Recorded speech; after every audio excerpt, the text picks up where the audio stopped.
Ketika kita membayangkan Jazirah Arab di masa lalu, apa yang terlintas di benakmu? Padang pasir yang sepi, suku-suku nomaden. Mungkin pandangan itu ada benarnya.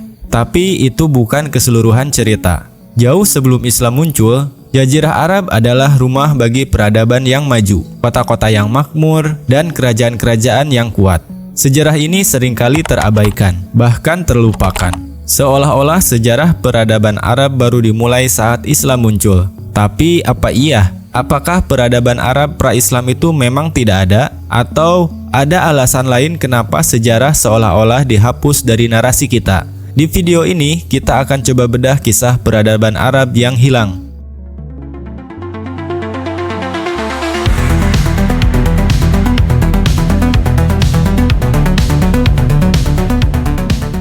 Halo, selamat datang di Cerita Waktu. Di video kali ini, kita akan berpetualang ke masa lalu yang seringkali salah dipahami. Peradaban Arab pra-Islam. Kita akan bahas tentang revolusi budaya dan keagamaan yang tidak hanya mengubah Jazirah Arab selamanya, tapi juga secara tidak langsung membuat banyak sejarah peradaban sebelumnya menjadi terlupakan. Seringkali kita dijejali narasi bahwa masa sebelum Islam adalah masa kegelapan atau jahiliyah. Narasi ini meskipun memiliki tujuan teologis, sayangnya membuat kita tidak bisa melihat gambaran yang lebih besar. Jauh sebelum Islam, sudah ada peradaban yang canggih, seni yang berkembang, dan kota-kota yang menjadi pusat perdagangan global. Sejarah ini penting karena ini memberikan konteks yang utuh tentang kebangkitan Islam dan juga menunjukkan bahwa sejarah tidak pernah sesederhana yang kita bayangkan. Di video ini, kita akan pecah topik ini menjadi 3 bagian. Pertama, kita akan bahas budaya urban dan kerajaan-kerajaan yang ada sebelum Islam. Kedua, kita bedah bagaimana revolusi Islam mempengaruhi narasi sejarah ini. Dan ketiga, kita akan lihat upaya-upaya modern untuk merekonstruksi kembali sejarah yang hilang ini. Jadi, siapkan diri karena kita akan masuk ke diskusi yang sedikit serius tapi sangat penting. Untuk membuktikan bahwa peradaban Arab pra-Islam itu ada dan maju, kita harus lihat bukti-buktinya. Mari kita mulai dengan melihat kerajaan-kerajaan yang pernah berdiri di sana.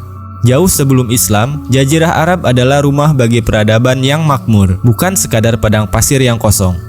Ada kerajaan Nabatea yang terkenal dengan ibu kotanya Petra. Lokasinya yang strategis di Yordania modern membuat Petra jadi pusat perdagangan penting di jalur sutra. Arsitektur batu yang megah dan sistem pengairan canggih di sana adalah bukti nyata kecanggihan peradaban ini. Mereka bukan suku nomaden, mereka adalah peradaban urban yang maju. Ada juga kerajaan Himyar di Yaman. Kerajaan ini menguasai jalur perdagangan di Laut Merah dan terhubung dengan Kekaisaran Romawi dan Bizantium. Himyar adalah bukti bahwa Jazirah Arab memiliki hubungan perdagangan dan diplomasi yang luas dengan peradaban lain.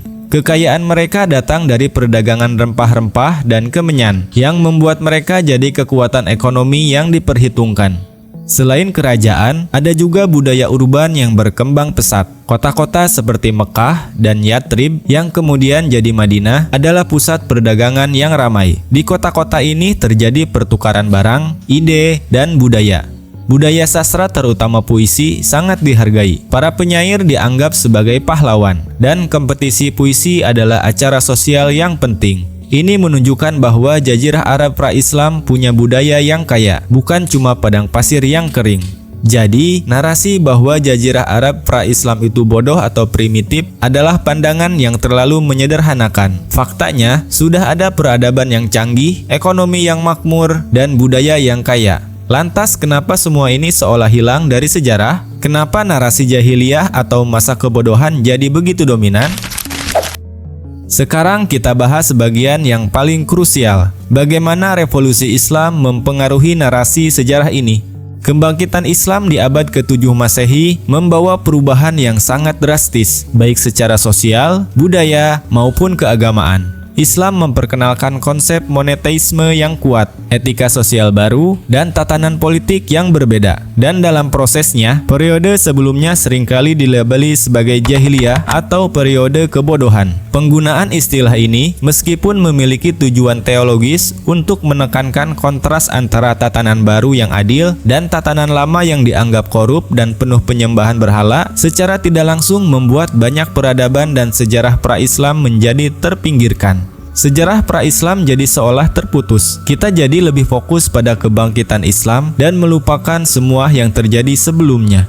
Selain itu, ada juga faktor fisik yang membuat sejarah ini hilang. Selama penyebaran Islam, banyak artefak, patung, dan peninggalan keagamaan pra-Islam sengaja dihancurkan. Ini dilakukan karena alasan teologis, di mana patung-patung dan berhala dianggap bertentangan dengan ajaran Islam. Akibatnya, banyak sumber sejarah yang tidak tertulis jadi musnah. Ini membuat para sejarawan modern kesulitan untuk merekonstruksi kembali sejarah yang utuh. Namun, sejarah tidak pernah hilang sepenuhnya. Saat ini banyak sejarawan dan arkeolog modern berupaya untuk merekonstruksi kembali sejarah Arab pra-Islam yang kaya ini. Upaya ini seringkali berbenturan dengan sensitivitas budaya dan keagamaan. Tapi hasilnya sangat menarik. Contoh kasus yang paling nyata adalah penemuan-penemuan arkeologi baru di Arab Saudi. Seperti di situs Al-Ula, berita-berita dari portal kredibel seperti BBC News atau The Economist meliputi penemuan ini. Di sana, para arkeolog menemukan sisa-sisa peradaban kuno yang sebelumnya tidak banyak diketahui. Penemuan ini mendorong revisi pandangan kita tentang sejarah Arab pra-Islam. Ini membuktikan bahwa sejarah itu tidak hilang, tapi tertimbun oleh waktu dan narasi yang dominan.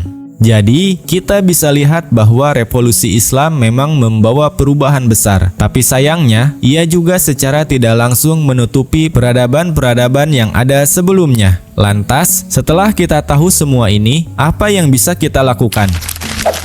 Setelah kita membedah kisah peradaban Arab pra-Islam yang terlupakan, kita bisa menarik satu kesimpulan penting. Sejarah tidak pernah sesederhana yang kita bayangkan. Jika kita hanya melihat satu sisi dari cerita, kita akan kehilangan gambaran yang utuh. Narasi bahwa Jazirah Arab adalah gurun kebodohan sebelum Islam adalah pandangan yang terlalu sempit.